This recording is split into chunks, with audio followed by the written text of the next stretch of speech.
Welcome everyone to Engage and Exchange. My name is Beth Blackwood, and I am Counsel and Director of NACDL's First Step Act Resource Center.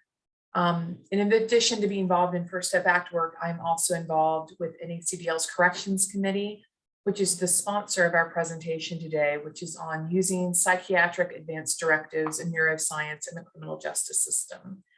And this is part of an ongoing webinar series sponsored by NACDL's Corrections Committee, and it's actually the last in a series of Engage and Exchange presentations. You can find the other presentations on NACDL's Engage and Exchange page. And our presentation today is going to feature two Corrections Committee members, Laurie Hallmark and Jacqueline Hall. Before I introduce our presenters, I just want to take care of some housekeeping matters. This presentation is being recorded, so please keep your camera and microphone off during the presentation. If you have any questions, please drop them in the chat and we will have a chance to answer your questions either during the presentation or at the very end. And if you have any questions for the presenters, we can open it up for live questions at the end. And you can unmute yourself and turn on your camera then to ask your questions. Also, before we get into it, I'd like to briefly turn it over to Pat Cresta-Savage. She's the head of NACDL's Corrections Committee and has a few announcements she'd like to make. Thank you, Elizabeth, and thank you, NACDL. Welcome to our third webinar in a three-part series on mental disabilities and corrections. On behalf of the Corrections Committee, we're proud to sponsor this event. The purpose of the committee is to advocate for safe and humane conditions in jails, prisons, and other type of correctional facilities. Additionally, the committee promotes conditions and policies that assist inmates in their re-entry into society upon release. The committee is currently reviewing the proposed ABA policy regarding the BOP prison oversight and are developing an outline for adoption of a similar policy by the NACDL board. Regarding mental disabilities and corrections at both the state and federal level, we're currently reaching out to our NACDL affiliates to support us in this effort. We're conducting qualitative interviews with up to 5 affiliates to gather information regarding mental health evaluation and treatment around the country. Today, this presentation, as Beth mentioned, will cover the topic of psychiatric advanced directives, along with a presentation from an NACDL sponsor, Wired for Addiction, a comprehensive resource for mitigation. We look forward to these presentations and your feedback.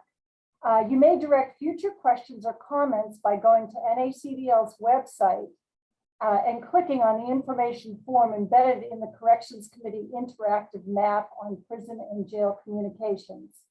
An NACDL staff member may also be putting that in the chat. So Elizabeth, and to the presenters, I thank you very much, and I look forward to hearing from you. Back to you, Elizabeth. Thank you so much. And now I'd like to introduce our presenters. Our first presenter is Laurie Hallmark. Laurie provides self-determination-based representation and advocacy for people with mental health challenges, primarily focusing on people who have experienced engagement with the criminal justice system, involuntary commitment, cyclical hospitalization, homelessness, and guardianship. Laurie designed a psychiatric advanced directive template that's used across the state of Texas, where she also provided education and training on psychiatric advanced directives for impacted individuals and their families, community providers, hospitals, jails, law enforcement, and courts. She also designed and developed a psychiatric advanced directive project model for Texas Rio Grande Legal Aid, the second largest legal aid in the country. Currently, Laurie works as a subject matter expert for a psychiatric advanced directive innovation project for the state of California. Our second presenter is Jacqueline Hall. Jacqueline is the Chief Operating Officer of Wired for Addiction. Through Wired for Addiction, Jacqueline has merged nearly a decade of federal government relations and political experience with the latest scientific research pertaining to mental health and addiction. She serves as the nexus between the legal community, treatment centers, private corporations, and nonprofits.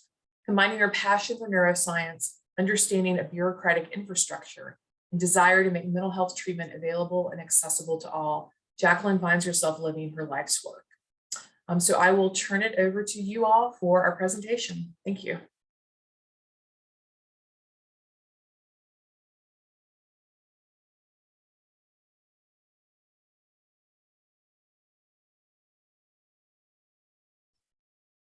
Can I confirm that you can see my screen? I can see it. We can see it. Thank you. Okay, great. Okay, psychiatric advanced directives, my favorite topic of all time. So I'm going to watch my time here so that I don't get overexcited and ramble on. Okay, what are they? So they're just at their core, they are a self-determination based legal document, and the most important phrase inside of it all is self-determination based. Without the document being based in self-determination, it's not going to work. And I'll go into that a little bit later. It's a way for a person to prepare in advance of a crisis. The idea being that if you're able to prepare in advance of a crisis, you can reduce the severity of the crisis and the scope so that it disrupts, your own life and everybody else's life to the least extent that it's possible.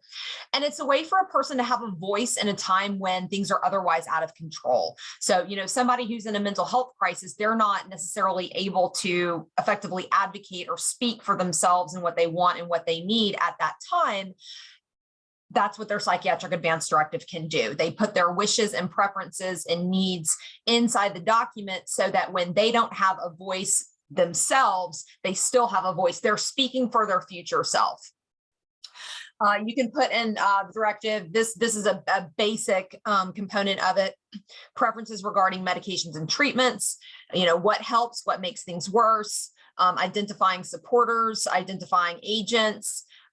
Tools to improve engagement. And this is across the board, pretty much for anybody that engages with that human being, especially during a time of crisis. It's an opportunity to really alter the dynamic that so typically is really counterproductive and harmful for all concerned.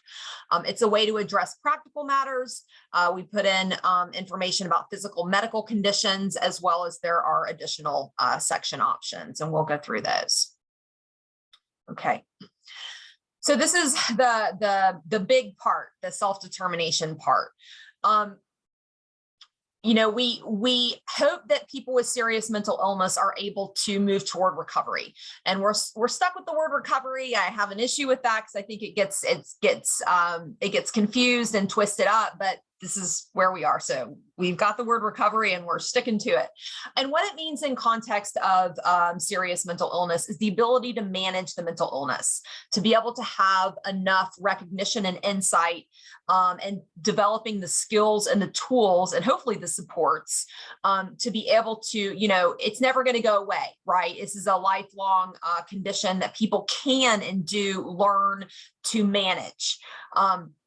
And one of the components of the psychiatric advance directive that's really important is that it's a really critical component of recovery because it is a way to take responsibility for the fact that it is, at least likely that a mental health crisis will occur in the future. Obviously, nobody wants that to happen, but just like if you had a physical, if I had a bad knee, I can address that issue and go, yeah, it sucks. My knee's going to give me problems in the future. Let's go ahead and prepare for that. How would I address that? It's the same thing.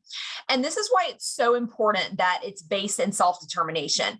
Because for the document to be able to be useful, for it to be able to have any kind of impact, it actually has to be the voice of the person speaking for themselves, because they're not going to trust the document if it's not actually made by them, right? It has no credibility.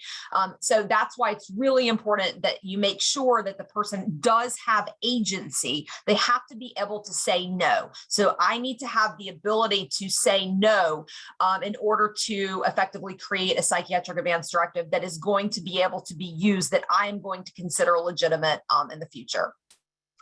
It's a way to enable coordination of care. So, we all know what happens, right? The person goes into the system in one place or another. Maybe they go into a jail, they go into a hospital, they go into their local mental health authority, they come out and they fall off a cliff. I go into jail, I come out, maybe I have a scheduled appointment with my local mental health authority. Maybe I don't. Maybe it's 2 weeks from now. You know, who's going to give me my meds? These falling off these cliffs is such a problem, and we all know that. So a psychiatric advance directive is a way to coordinate the information, you know, not only the silos within the system. So that would be, you know, going into a hospital and then coming out and not having that direct link with the local mental health authority, you know, a referral for an appointment. That's not what I'm talking about.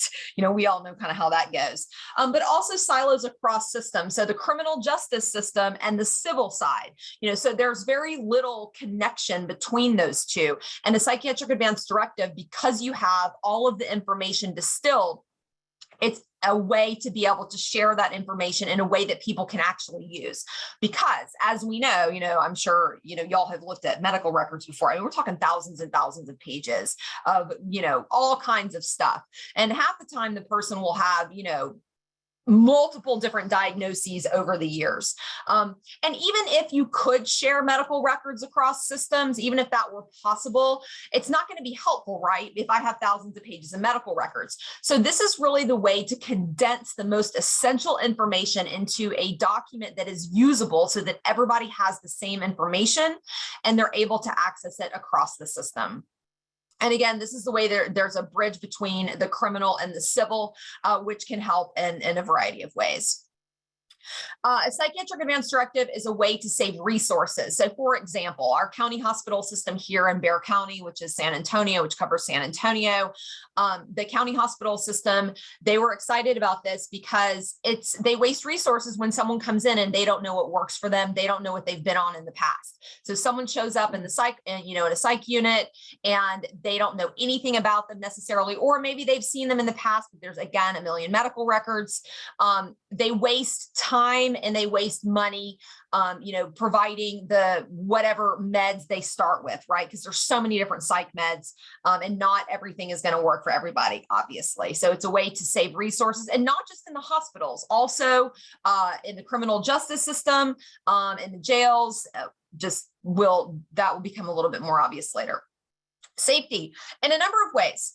So safety when it comes to medication. So if you just think about, it's really scary once you start to think about it, about the number of people who must have been harmed by being given medication that interacts with the medication they're already on, right? If I go into a psych hospital and I'm inside of a crisis, nobody knows necessarily what I'm on. And so, you know, if they give me something else, I mean, who knows what these interactions may be? Perhaps I've all of a sudden cold turkey off of the medication.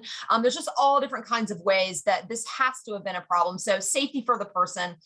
When it comes to engagement with law enforcement and also inside jails, this is a safety issue as well in both directions.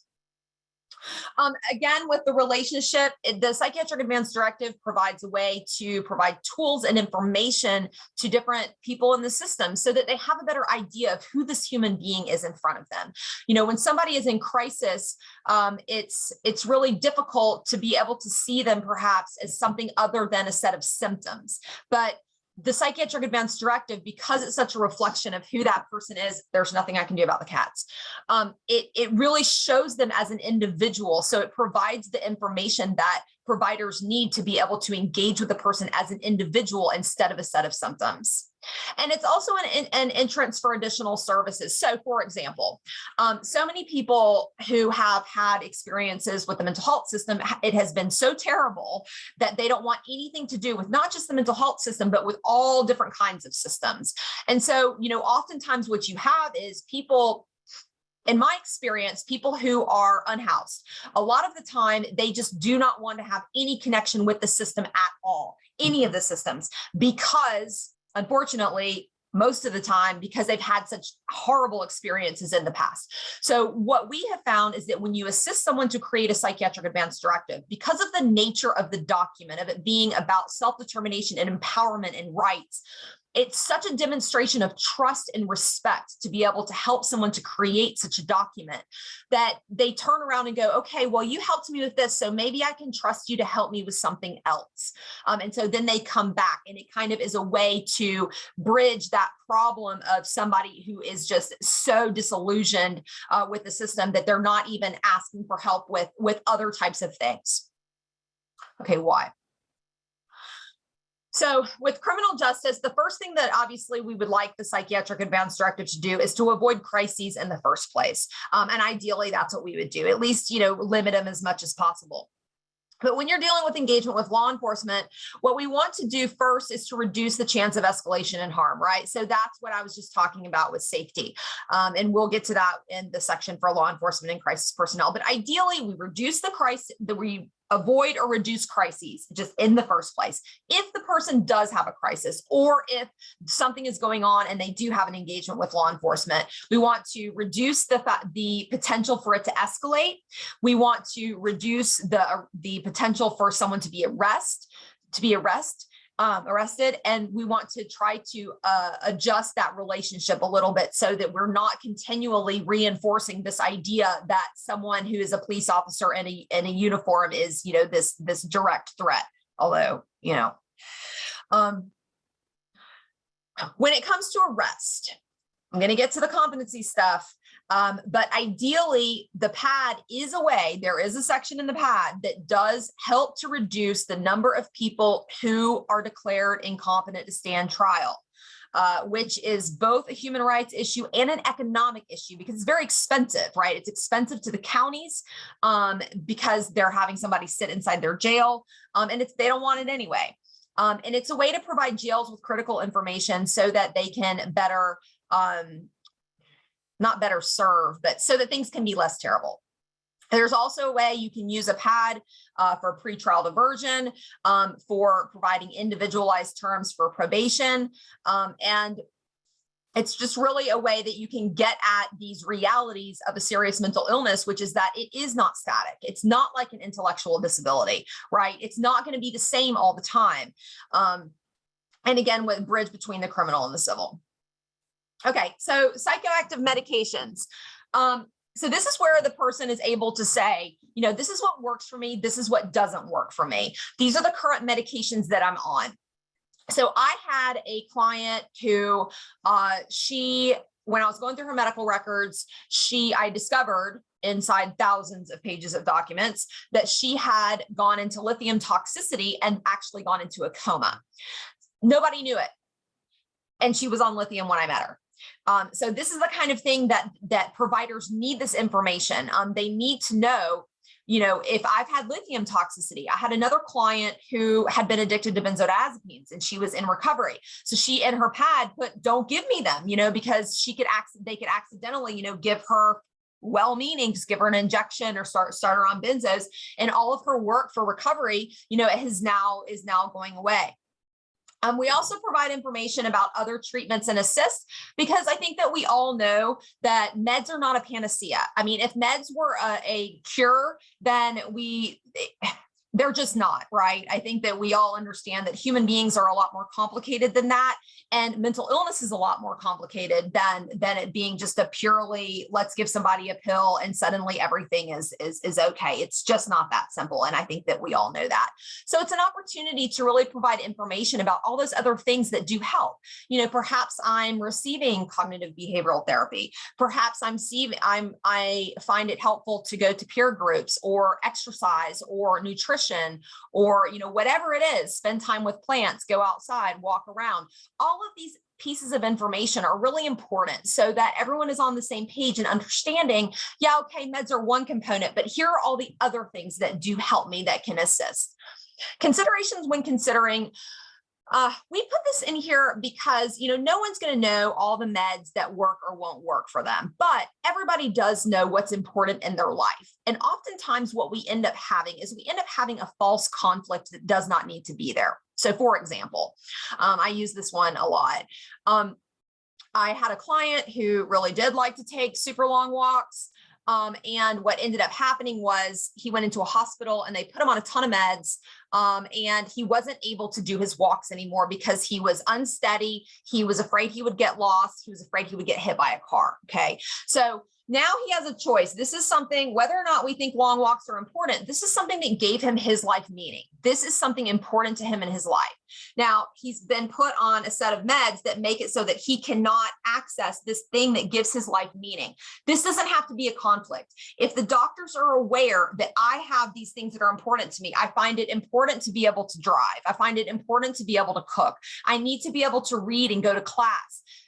That information gives them the opportunity to look at the medications so that it's not a conflict between those things. It's an unnecessary conflict that we can avoid.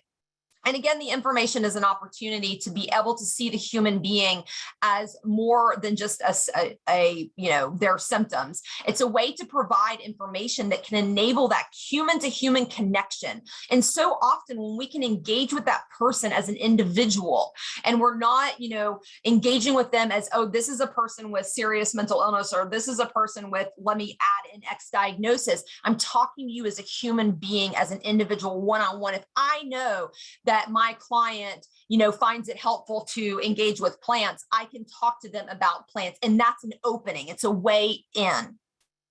Preferences for emergency treatment. So we're talking here about the situation where it's either in a hospital or in a jail where the staff has decided that there is a need for an emergency intervention. So this is a violent engagement that is it's usually like a takedown with a forced injection, typically followed by restraint and seclusion. So obviously this is something that we'd like to avoid. This is bad for everybody. There is no one that this is good for. So the PAD provides an opportunity, first of all, to give critical information about, things that could cause a real problem. Like if I have emphysema, or I have a neck injury, or I have a back injury, then I need to provide that information in my PAD so that before someone restrains me, they're aware that if they do so, these are the things that could happen. But the most important component of this section is really the opportunity to provide information about ways to de-escalate so that the hospital or the jail doesn't feel that they need to engage in these emergency interventions. And again, it does provide critical insights and information so that, if I'm standing there and I know, okay, let's say if I start to get agitated, what could help me, or what could make things worse? Really the opportunity to provide that information for don't do this and do this so that we can avoid this entire, takedown situation that again is bad for everybody. It's just a way to provide additional tools. Okay, information for law enforcement and crisis personnel. There are some just amazing crisis intervention, programs, and I've engaged with one in Houston. There's a really, really good one in Houston, but it's generalized, right? And so this is a way to provide the individualized information about what makes things better and what could make things worse. So we've had clients who, say, don't call me sir, because that's to that client, they've maybe been treated so poorly in the past that anytime someone calls them sir, they interpret it as sarcastic and degrading. So this is information that is really important because it can be the smallest little thing that can send that engagement one direction or another. If I'm a veteran and I'm a combat veteran, and I know that if you approach me from the side or you pin me in, or, I can't see you in my peripheries, that I'm going to freak out. This is information that law enforcement needs to know for everybody's safety. So it's for the ability to provide information about things that can help and things that can create an escalation. And obviously, this is an opportunity to avoid arrests, right? I mean, it's very easy, at least in my experience, to obtain a charge of assault on a public servant, right? It's like the easiest thing in the world. So to the extent that we can avoid arrest, the better. And again, it's an opportunity for the relationship between law enforcement and the human being to change.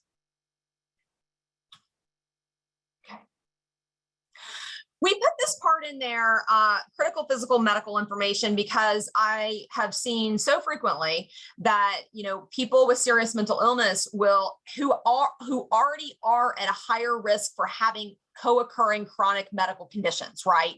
I mean, you know, we don't really like to talk about all the negative side effects oftentimes of psych meds. I think that under the misapprehension that if we acknowledge the bad side effects, that it's going to make people, you know, not want to take their psych meds, but obviously they're aware of the side effects because when they take them.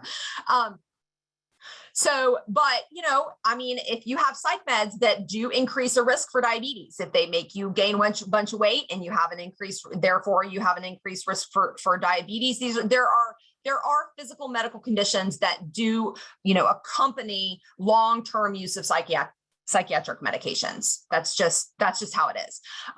So oftentimes what happens is someone with a serious mental illness, they go for physical medical treatment, and the only thing anybody can see are the psych symptoms, which is understandable, right? So let's say a person is having all kinds of problems physically and they go into an ER, but because they're having all these medical issues, they're super stressed out, they're not sleeping, that's exacerbating their mental health problems. So they go into you know, a hospital and they're not able to get treatment for their medical condition, or they're arrested, or they go into a psych hospital and nobody knows that, hey, I do have diabetes and I need my insulin, or, you know, hey, someone should probably watch me from eating like all of these, you know, super sugary, whatever, so that I don't, you know, have a diabetic issue. Or they have, I've seen a lot of, you know, liver issues. I had a client who and this doesn't have a happy ending, but so few of them do.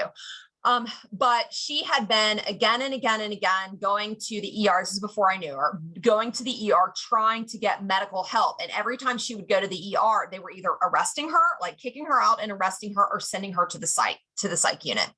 And it wasn't until she passed out at a bus stop and was taken into the same hospital ER as before, but she was unconscious, that they realized that she was actually really sick, and she started receiving the medical care that she needed.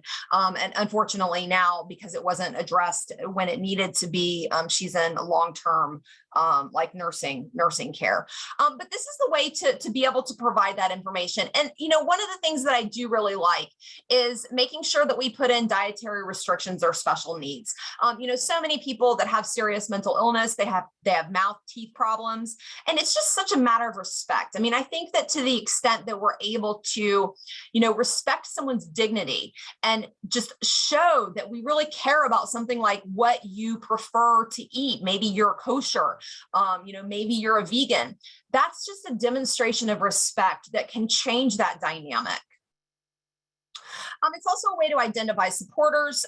You know, so oftentimes people will have somebody that just that's not an official agent, but that is able to help them with obtaining information, understanding their options, and then communicating their decisions. So this is a good way to identify those people. And by the way, when it comes to, I can't remember which ABA rule it is, but that's a separate issue. Designating agents. We always do a medical power of attorney at the same time as we do a PAD, because obviously, you know, if the person is unable to make medical decisions for themselves, we do want that to go into effect. And we always put in our MPOAs, you know, I have a psychiatric advance directive. I direct my, you know, agent to follow my psychiatric advance directive. You know, people will go, let's say I am taken into the hospital on an emergency detention order. Nobody knows where I am. I may not be able to make a phone call for any number of reasons. One of which is that the hospital phones can be really complicated. I mean, I had a hospital situation where I was in there and my client wasn't able to use the phone, and I wasn't able to figure out how to do it either. So I actually had to get a nurse to help me to figure out how to use the phone so I could teach him how to use the phone. So there are all kinds of reasons why a person may not be able to communicate with people from the outside world. And as we know, if you're put into a psych hospital, and let's say my family or my supporter is trying to find out where I am, the hospital's not allowed to say, yes, the person is here. So what we do is we waive HIPAA for the purpose of notification only. you can't say anything else, nothing about why I'm here or anything else. Just, I want this person, I want them to be notified and I want them to know where I am. Veterans, super important to be able to put veteran status in there, because otherwise what you end up happening, and I don't know how many of y'all have dealt with this, but you have a veteran who's taken to a civilian psych hospital. In my experience in San Antonio and in Houston, so that's Audie Murphy and Michael Dvaki, VAs, they are excellent. Like the quality of care, I wish my civilian clients could go to those hospitals. So what happens if they're arrested or they're taken in, for whatever, they're taken into a hospital and they don't know that they're a veteran, they take them to the civilian hospital, and then getting them transferred, it's not uncomplicated. I'll just put it that way. So going ahead and having the veteran status there is a really big help so that the person can be taken straight to the VA. And the person is also able to state preferences of hospitals, because, sometimes someone has had a really bad experience with a certain hospital, or maybe they've had a good experience with a different hospital. This cannot always be respected, right? And I understand that, but sometimes it can be. And so to the extent that it can be, it's important to go ahead and put the information in there. There's definitely no negative. Practical matters. Okay, so let's say you have a mental health crisis and you're suddenly away from your life for a couple of weeks. What's going to happen? Everything's going to fall apart, right? I need to be able to deal with household matters. If I'm suddenly away from my life, who's going to pay my rent? Who's going to deal with my bills? Who's going to collect my mail? Who's going to take care of my cats? Who's going to take care of my plants? All of those things, this is an opportunity to problem solve in advance so that when someone goes into a hospital, or they go into mental health crisis, or they go into a jail, whatever happens, the rest of their life doesn't fall apart. So they don't go into a mental health crisis and then they come out of the crisis and they try to enter their life again. And now they've got all these additional problems that they didn't have before. This is really important when it comes to like Social Security. It's very important when it comes to different types of VA benefits. So to the extent that this can be talked about in advance and planned for, one of the things that we have done is do very limited powers of attorney, right? So very limited, like triggered by, if I am, placed into a psych hospital, I direct, X person to have access to, whatever, so that you have that document ready. But then also you're going to want to give it an ending, right? This is where I think about Britney Spears, where I'm like, okay, maybe not back when it was all addressed, but this is where a person has the opportunity to put in place, if they choose, I'm just making this up, if I spend $80,000 in, one store over the span of 10 minutes, then I direct X person to, so you could have those triggers in there if you choose to do so, to address foreseeable consequences of going into a mental health crisis. Employment, same thing. Who is going to tell my employer? I need to be able to not lose my job. So that's a way. And all of these sections is very important to be able to put as detailed information as possible. This one, education, is really important for veterans, especially because if they suddenly are not in class and they, are having issues, they're going to lose their, what's it called? Whatever the VA benefit is that allows them to be able to get education, their education funded. They will lose it if they have flunk out of a class or something like that. So it's a way to, again, same thing as employment, provide the person with an opportunity to not, lose things in their life that are actually working simply because they go into a mental health crisis. Probation. All right. This one, oh gosh, I'm sure y'all have seen the effects of this. Someone goes into a mental health crisis. They're not able, maybe they start using, maybe they've got a dirty UA. Maybe they're not showing up for their appointments. Maybe if they do show up for their appointments, they're causing a ruckus, or they're not being, as,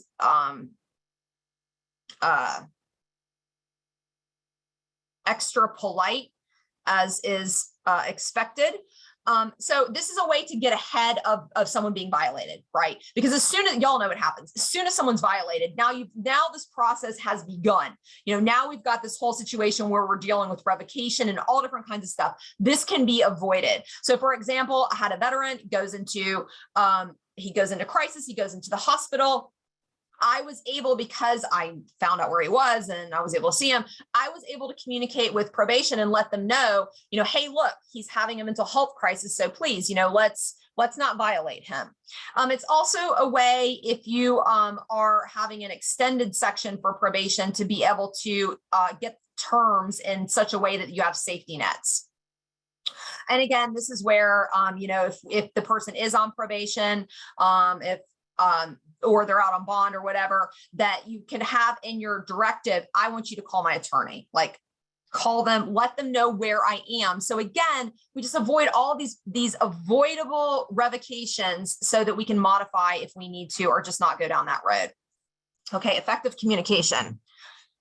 Here's what I found working with our public defenders, who are great, wonderful lawyers, doing their job, overworked, as we all know, too many clients, like just killing themselves to do their best for their clients, zealous representation.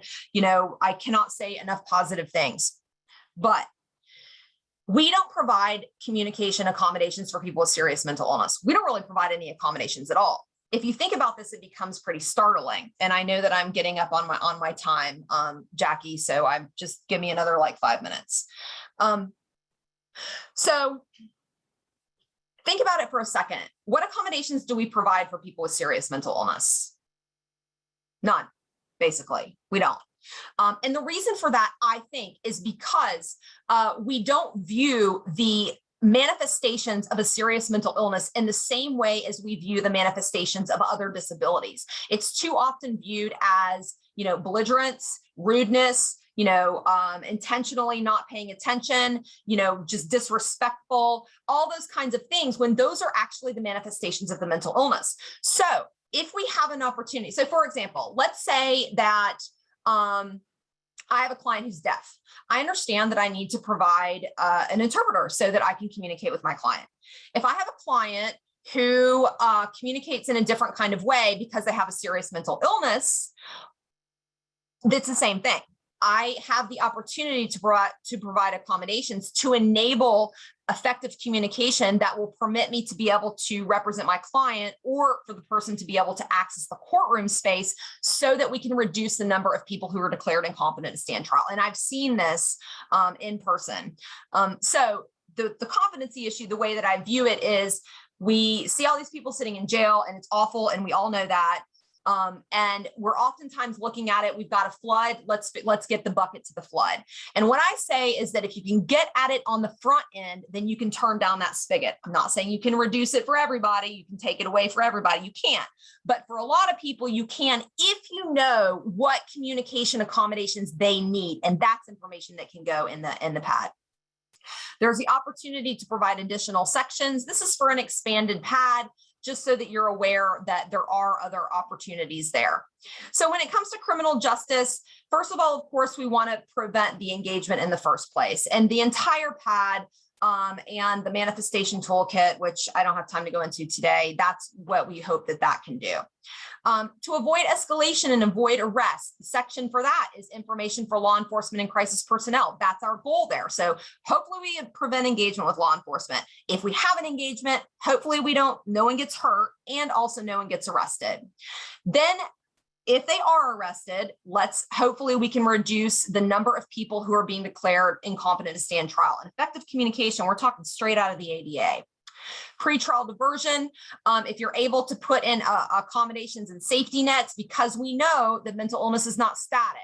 So for example, if my client knows that he is having real problems today, and he really, really, really doesn't need to go to his probation appointment because he is going to have some sort of an issue, then we can put in there protections and safety mechanisms, safety net. So if I am having X, Y, or Z problem, here are the things that I'm going to do so that we don't have this problem, so that I'm going to call my probation officer, and let them know, whatever it is, we have the opportunity to do that and to get those probation terms, including accommodations that recognize the fact that serious mental illness is not static and someone is going to have problems. These are all of the components. If someone is in a mental health court, all of these different sections can help. With the jail, again, preferences for emergency treatment, avoiding those big violent engagements, knowing what medication someone is on, what works and what doesn't work, and also knowing all those physical things that can make things worse. I already talked about terms of probation and for reentry. It's really a way to go ahead and figure out, okay, what are the community-based services that would help me to successfully reintegrate into the community? And I've gone long, so I'm just going to stop talking, but thank you very much. And we'll provide my email. And I do love talking about this stuff. So please do feel free to reach out to me. Thank you so much, Laurie. There was one question in the chat that I wanted to, a similar question that I had listening to your presentation. How is the directive accessed in an emergency situation? And because I'm thinking about, lots of encounters, particularly law enforcement, that initial encounter with police is sometimes the most dangerous for an individual that might be having mental health issues. So how can we use that? How can that PAD be used in that situation? Yeah. Okay. So this is the logistics issue it's the chicken and the egg. We did not wait to start doing this work for the logistics to be sorted out. We started doing it and we're working on the logistics at the same time. So it's going to depend. If you're in a rural area and you have a small town, it's easier because everybody knows everybody and you can just physically give it to them and they can see it and they know who these people are, right? They know who their frequent flyers are.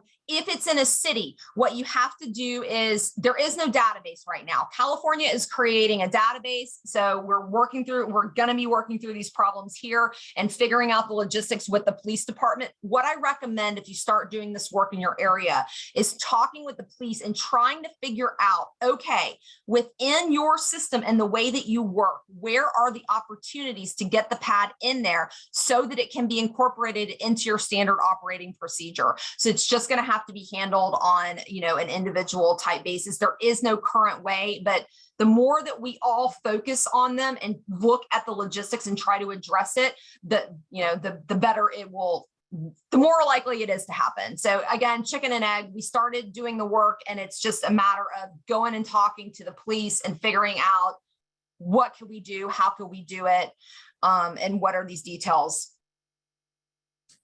Great, thank you. We have any more questions, we'll address it at the end. Jackie, please take it away with your presentation. Absolutely. All righty. I'm going to share my screen for everybody. We'll launch the PowerPoint. All righty. So Wired for Addiction. We are an international DNA company. We look at genetic variants linked to addiction as well as mood disorders. In today's presentation, you're going to hear me repeatedly say, identify, isolate, and measure. And that is because that is the exact way that we work with not only treatment centers, sole practitioners, but also individuals in the criminal justice system. Today's presentation, I'm going to take you through the methodology that we use to apply the specific biomarkers that we do and how those interface with our mental health. Then I'm actually going to give you the practical application of how that science is used and not just the theory behind the biomarkers that we select. And that's really what is able to give the objective legal instruments to criminal defense attorneys such as yourselves as to the quantifiable indicators of mental health. Finally, I'll take you through a real Wired for Addiction patient and how his sentencing was mitigated through objective evidence-based testing and treatment. And then ultimately we'll have time for questions at the end. So let's get started. We understand that addiction and mental health is a complex disease of triangular relationship between biopsychosocial components. It's never just one thing, it's always a combination of all three. As a company, we have over 100 years in the field of mental health and addiction, and 16 of those have been designated for research and development. In that time, we've created an algorithm to quantify addiction and mental health by utilizing biomarkers that therapists, clinicians, and attorneys such as yourselves see daily with their clients. So you'll see on the left-hand side of the screen, I've got a triangle. What we do in our process is we identify, isolate, and measure the physiological component of addiction and mental health with that triangular relationship model. So we have 85 biomarkers in our patent pending custom genetic panel. 69 of those are on the left, the genetic SNPs, which are single nucleotide polymorphisms. And I'll go into greater detail later in the presentation about those. Then you also see neurotransmitters, which are brain chemicals, and ultimately how those lay the foundation for our mental health, which can go on to create a substance use disorder. 69 genes, 11 neurotransmitters, 5 hormones. So mental health and substance use disorders. According to the National Survey on Drug Use and Health, 45% of people with addiction have a co-occurring mental health disorder.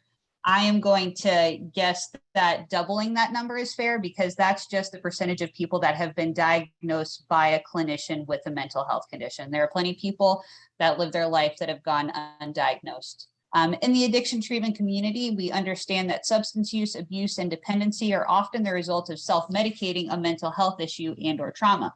So it was actually initially a way to manage an unwanted emotion, thought, or impulse, went on to create its own unmanageable co-occurring problem. When we break those numbers down into the granular look of the criminal justice system, we see that there is a very high correlation between individuals who have been involved in some level of the criminal justice system and also suffer from a mental health issue. So 64% of individuals incarcerated in jail report a mental health concern. 54% of individuals in state prisons and 45% in federal prisons all say that on some level they have a mental health issue. DOJ, this is a relatively recent stat of 2019. 40% of all violent crimes, somehow alcohol has played a role. 80% of offenders abuse drugs or alcohol. 60% of individuals arrested for most types of crimes actually test positive for illegal drugs at the time of arrest. 18% of all crime is linked to the convicted individual seeking money for drugs. 40% of all traffic fatalities are alcohol related. And what I personally find to be the saddest statistic of all, 4 to 5 children and teen arrestees in the state juvenile system admit having a substance use or addiction problem. And then out of the 1.9 million of those, only 69,000 receive treatment. So we're telling these kids who have said, yeah, I've got a problem, I need help. We say, okay, well, good luck. We'll see you in jail. Pretty sad. So at Wired for Addiction, where do we start? We eliminate the try it out phase of medication by isolating an individual's specific genes and their associated interactions. So this is what Laurie was talking about. The meds work for some people, others they don't. This is how we know the science of what's going to work for somebody. We start with the Pharmacogenomic Testing Panel. Wired for Addiction, we've got the technology to review an individual's DNA and provide a list of medications that are safe, cautionary, and to be avoided. This hyper-precise testing and analysis yields safer, faster, and more effective outcomes for your client. So that pharmacogenomic testing is honestly a no-brainer in the criminal justice system. We look at the waste reduction. Typically, it's the 4th medication that is the one that's correctly prescribed. So think about all the time that was spent between those 2 weeks of, well, let's see if it works. If it doesn't, we'll try out another one. And we do that 4 times. That's taken a lot of time. On top of the financial expenditure of trying those different medications and then medicating for the unintended consequences and side effects of that initially poorly prescribed medication. Finally, the personnel. Think about how many individuals have to be brought into a situation to stabilize somebody that's just been improperly medicated. And then pharmacogenomic testing is going to improve outcomes because you're able to medicate safer, faster, and more effectively. Okay, step 2, Wired for Addiction, is our genetic single nucleotide polymorphisms. This is that patent pending custom genetic panel that I spoke about. So DNA is the building block that contains our hereditary material. Previously, science thought that our genes were static. However, we now know that we can modify the expression of our DNA. What is a polymorphism? Maybe some of you have not heard this term before. It's essentially a bad copy of a gene. In the genetic panel, we're able to see if an individual has a clinical abnormality, being that it's a heterozygous result or a homozygous result, or if they have no clinical abnormality, which means they do not possess the polymorphism. In this portion, we identify isolated measures 69 of the most highly correlated genetic SNPs that look at addiction and mental health conditions. You really can't talk about one without talking about the other. Some of those genetic variants include specific addiction genes, as well as methylation defects, mood disorders, neurosite conditions, and inflammation. Third part of the panel looks at neurotransmitters. So neurotransmitters are brain chemicals that are responsible for our emotional regulation, focus, sleep, appetite, pain, energy, other vital parts of our lives. There is literally not a single thing that we experience from the day that we're born to the day that we die that does not have a chemical that causes that reaction. So we may feel an emotion, but is actually a chemical that has triggered that feeling. So that's why it's so important to look at somebody's mental health from the standpoint of neurotransmitters, because there is a quantifiable objective reason for that feeling. At Wired for Addiction, we look at urinary neurotransmitter levels because that provides an assessment of the body's ability to break down a neurotransmitter. So it's looking at something that's bioavailable, meaning what has been utilized, versus pathological, which is just what is circulating. So in this portion, we identify, isolate, and measure 11 neurotransmitters and 5 hormones. And that hyper-precise testing identifies specific neurotransmitters requiring support, the level to which support is required, and the clinical correlation to explain the patient's symptomatic expression. Finally, all that information yields a biomarker evaluation report. The collection, analysis, and interpretation of the 85 biomarkers in our custom genetic panel in conjunction with the pharmacogenomic test yields what is called a biomarker evaluation report. That report is what allows for hyper-precise genetic guiding biochemical pathway identification and support to inform the physiological aspect of mental health and addiction recovery. So on this slide, you'll just see the biochemical pathways of specific neurotransmitters. On the left, you'll see the pathway for serotonin, which ultimately makes melatonin. You see one for glutamine, which goes on to yield GABA, phenylethylalanine, which goes on to create L-DOPA, which makes L-dopamine. So all these things that it's just important to remember that although mental health yields aberrant behaviors, these aberrant behaviors stem from a chemical imbalance that is identifiable, measurable, and can be isolated. So this is a real Wired for Addiction patient and defendant. The year was 2021. His family got in touch with us. He had been arrested. They said, you know, this just doesn't seem like our son. We don't know what to do. He's facing 15 years. Can you help us? So he was sentenced 15 years for burning down a church. He had a history of addiction and dangerous behaviors. At the time of arrest, he was obsessed with sex and believed that God was speaking to him. At the time of arrest, no illicit substances were found in his system, and he had no previous mental health diagnosis. Aside from burning down a church, he had also stolen and crashed his father's car. It was not included in the police report. The family kept that quiet to themselves. The individual in question, he was willing to undergo testing and treatment through Wired for Addiction, and his jail agreed to it as well. When he was arrested and then detained, it was determined that he was depressed, psychotic, and a danger to himself and others. He began Zoloft, Effexor, Anafil prescriptions, but he still reported suffering from auditory and visual hallucinations, and ultimately was denied bail by the judge. So, test, don't guess. We started with our pharmacogenomic panel to ensure that the drugs that he was prescribed were compatible with his DNA. It was determined that Effexor was unsafe, which you'll see is the cautionary yellow middle column, and the anafranil, on the right was recommended to be changed, and the anafranil was cautionary. So this is very important. This is where we start Wired for Addiction's genetic panel. So in our key on the top right, you'll see the green denotes that an individual does not have that polymorphism. If you see yellow, it means they have a heterozygous result, meaning that they've got one copy of a polymorphism and one copy that's unaffected. And then finally, red is homozygous, meaning that they've got 2 copies of the polymorphism. We see that our patient had a homozygous result for the SLC6A4 gene, which is known as the SERT gene.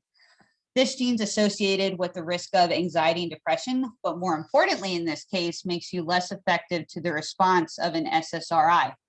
So although he was given 3 medications because the psychiatrist at the jail determined that he was depressed based on his vocabulary, he was given an SSRI that not only was incompatible with his DNA, but even if it was, his body didn't know how to catabolize it, meaning utilize it. So he's got this SSRI that's just circulating in his blood and his body has no clue what to do with it. Second part of our panel, we were able to look at some of the polymorphisms in genes specific to neurosite conditions. So you'll see, we'll start with the MAOB. If you have the MAOB such as our patient did, he's got a homozygous result, and that puts him at a higher risk for clinical depression and mood disorders. COMT, a heterozygous result, meaning that he is more prone to prolonged episodes of anxiety, depression, and OCD. Finally, looking at GAD1, if you have this polymorphism, you're more likely to kind of approach life with a glass half empty outlook, spasticity, and dysphoria. So all of these things would kind of corroborate his mental health state of depression. Excuse me. So finally, this is, I think, the most exciting part about what we do. This is the third portion of our panel, which looks at neurotransmitters, the brain chemicals. I'll just quickly go through this, but you're able to see on the right-hand side a reference range. So if somebody is within reference range, it means that they're in that green middle column. If they're on the low end, they're blue. High end is red. So we see that with his low norepinephrine, depression, mood changes, fatigue, difficulty concentrating, decreased ability to stay focused on tasks, diminished sense of personal and professional drive. Upper range glutamate, we see anxiety, poor concentration, excuse me, ADD, ADHD. But the one that I really want to focus on here, excuse me, is the upper range glycine. Wow, guys, I'm losing my voice. Sorry, hold on one second. Okay. Upper range glycine. Compromised cognitive processing. Elevated levels may be seen with glycine supplementation. So you'll see here, the upper range glycine is 1500. He actually has a 3500 unit measurement. So if somebody has this upper range glycine, they are going to present as somebody that's on amphetamines. So when you want to talk about a psychotic state, this individual absolutely meets that criteria. But we now know it's because of a neurotransmitter that is able to be isolated, identified, and measured. So knowing that our mental health is fluid and seeing that there is one specific neurotransmitter that's been compromised, that's important to understand. So in this slide, we see the importance of data-informed diagnosis and treatment. Without genetic guided treatment, individuals such as this patient are relegated to MAT. In addition to various forms of talk therapy, empirically prescribed pharmaceuticals for behaviors derived from suboptimal physiology. The important thing to remember about MAT, which is medically assisted treatment, is that it occupies a receptor site without addressing biochemical pathways. So if you have somebody that has a history of addiction to, let's say, an opiate, and they're given Suboxone, that's great that that opiate receptor site is occupied, but you've got plenty of other biochemical pathways that have been compromised. Excuse me. The genetic panel utilized in this patient's case allows for a hyper-precise diagnosis and genetic informed intervention based on identifiable, isolated, and measurable biochemical pathways unique to the individual. So you'll see here in the funnel on the right that he may have been diagnosed as depressed, anxious, psychotic, as he was during the intake process at his jail. So based on his vocabulary, somebody could have said, okay, he presents as ADHD. He presents as psychotic, depressed, anxious, just depending on the vocabulary of the physician. So therefore, he'd likely go on to be prescribed Ritalin, lithium, Zoloft, Xanax, etc. And they're going to continue with the psych meds without addressing appropriate biochemical pathways. And he'd go on to self-medicate with other substances. It could be caffeine, alcohol, nicotine, relationships, sugar, with high odds of recidivism because nothing was ever foundationally addressed. So we talk about how important it is to have data-informed treatment. Mental health conditions, especially psychoses, are fluid, exactly what Laurie said. And they've got many biochemical factors in addition to lifestyle choices. Diagnosing based on vocabulary and empirical evidence is an unnecessary and very dangerous subjective means to selecting medications and treatment modalities in a life or death scenario. So standard of care at this point for an individual in the criminal justice system, they're going to be diagnosed based on vocabulary. Their own vocabulary say, you know what, I just don't care anymore. Family says, well, you know, he seems depressed. The judge says, well, you know, he's kind of anxious. Counsel is, he's psychotic. And ultimately the prison staff says, okay, what are we going to do to make this guy less of a problem for us? He's then prescribed based on the prison medical staff's empirical experience. So these combos of meds usually work pretty good for somebody who's psychotic and depressed, but you know, if his mental health declines or it plateaus, we'll try something else. Hopefully at that facility, they were going to offer counseling to either upregulate or downregulate, but counseling is not enough to fully optimize a biochemical pathway by itself. And then finally, psychotropic medication is really used to neutralize the physical threat to himself or to others and to reduce personnel required to stabilize the individual. It's not really concerned with this person's foundational aspect of their mental health. So, wired for addiction, we are elevating the standard of care in the criminal justice system. How do we do that? First, we start with the pharmacogenomic testing to determine the prescribed meds were incompatible, unfortunately, and that's typically the case. Then our custom genetic panel determined that the SSRIs that he was given would not be effective because of that CERT gene that he has. Our neurotransmitter panel went on to determine that serotonin was not the biochemical pathway that required support. Remember, he was diagnosed as depressed and given 3 SSRIs. His serotonin looked pretty dang good. And that psychotic behavior was perpetuated by a specific neurotransmitter, that glycine that was out of control. That's what was causing him to act out in those aberrant behaviors.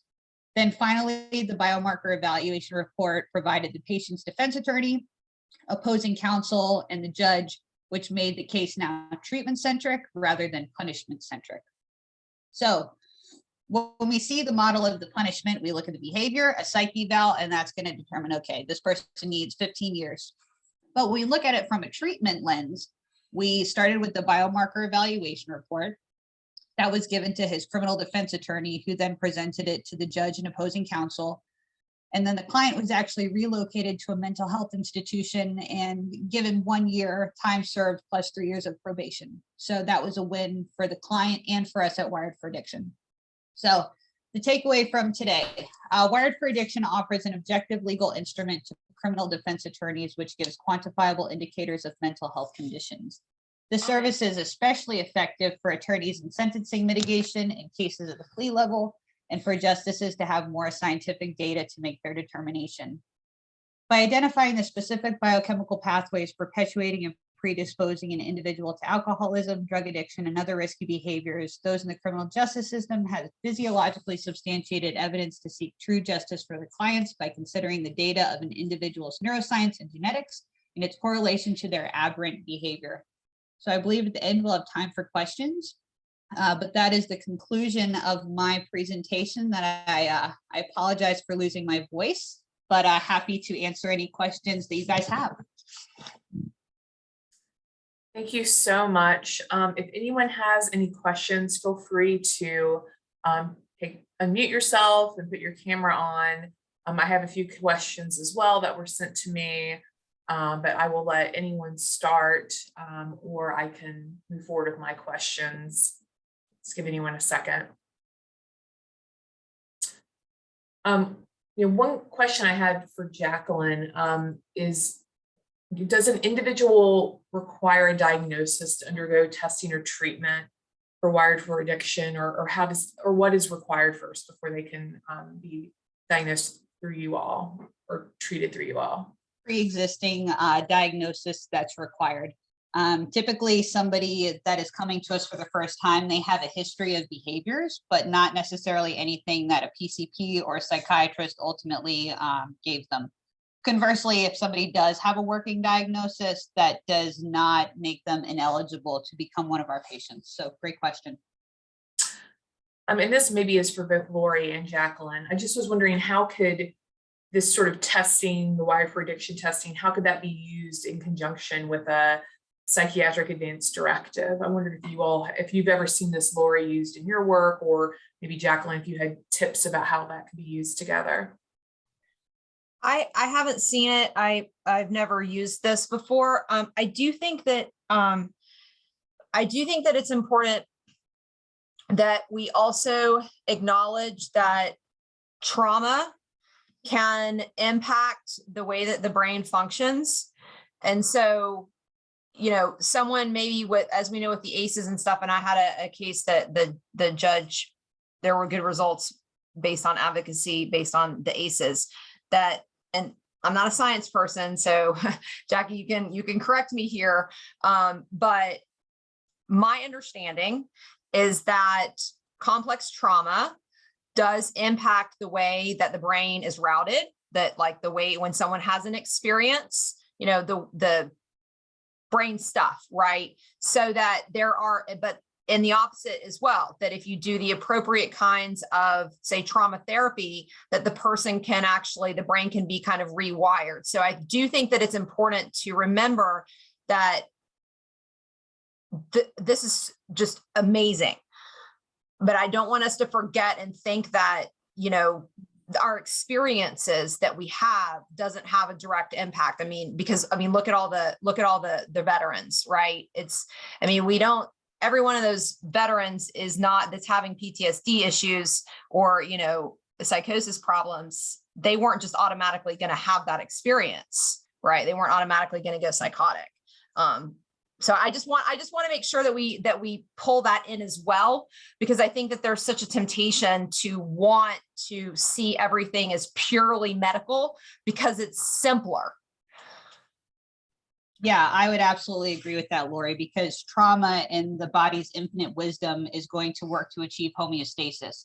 So biochemicals are going to be released to try to find a way to manage that trauma that was experienced. And so that's why somebody who does experience trauma can be rehabilitated, not only through that cognitive behavioral therapy, but then also through modalities such as Wired for Addiction, because we do, and we're able to measure that physiological change based on trauma.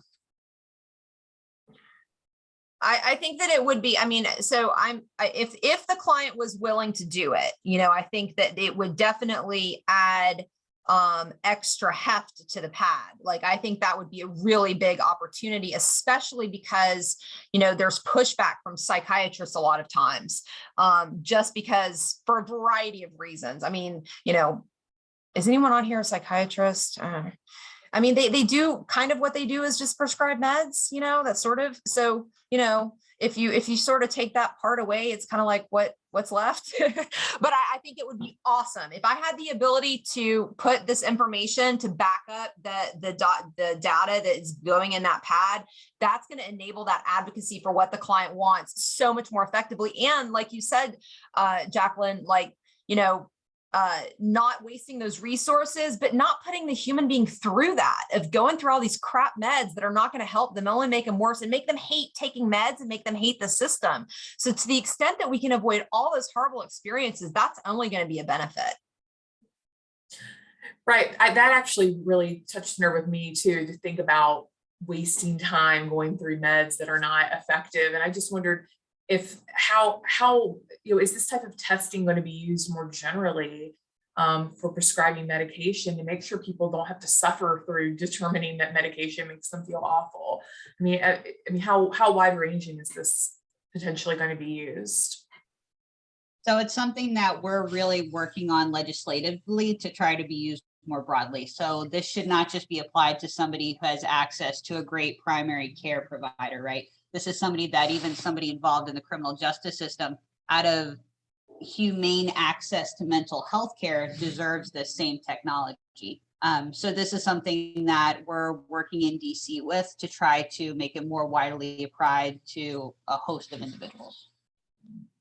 Yeah, if I may ask a question, Elizabeth, for Please. those of you that saw the first presentation with Jack Johnson regarding the BOP, it seems to me that the BOP would benefit from this training. And you know, they have medical care levels. They also have mental health care levels. That I think this would be excellent training for them to have. And so coordination with them and what I was talking about initially, the BOP oversight, it would be helpful to provide them this information. And also, Jacqueline, you probably have a cadre of experts that can testify to support some of the diagnoses, I would presume. Yeah, absolutely. So on staff, we've got MDs, PhDs, DOs, DCs, and then regular level therapists. But it's so important when you've got somebody take the stand that is able to make this super high level science understandable to the people that are hearing it, and then making a judgment based on the ability to make this applicable to an individual. So I think educating the BOP about kind of the science of mental health and addiction is important, because it provides some level of not just humanity, but you're able to see that somebody's behaviors are not a moral question. This is a physiological issue. So once you do that, you kind of have that de-escalation that Laurie was talking about made available, because you're not just looking at somebody saying, why are you acting like this? Stop, it's ridiculous. You're seeing, wow, this is a chemical situation right now that requires medical help. I have a thought here that I think this would be a really great way to get at the problem of people refusing to address the formularies, right? I mean, that's a big problem where you have hospitals or prisons or whatever that are like, no, these are the meds that we use and that's it. So this would be actually a really good advocacy component, because that is a giant problem. Those formularies are a huge problem. So Jackie, I think that this is just great. I'm so glad that I attended this presentation.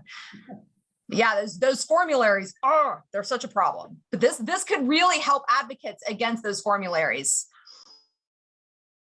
The question we have in the chat, I thinking this is for Jacqueline, but maybe it's for both of you. But have you ever done, or do you do it, analyses or reports to help with sentencing mitigation? So this would definitely in federal sentencing, we have these big sentencing memos that we do, but I just wondered what your involvement is with that.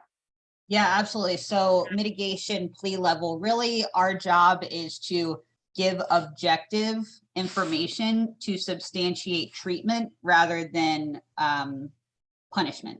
Because if we're working on reducing the odds of recidivism to make sure this person is not a threat to the public, and you're saying, well, yeah, you can lock them up, but that's not helping what's ultimately a mental health issue, because not only are they now going to have the trauma of being incarcerated, that's going to hurt their mental health even more, and they're going to deteriorate further.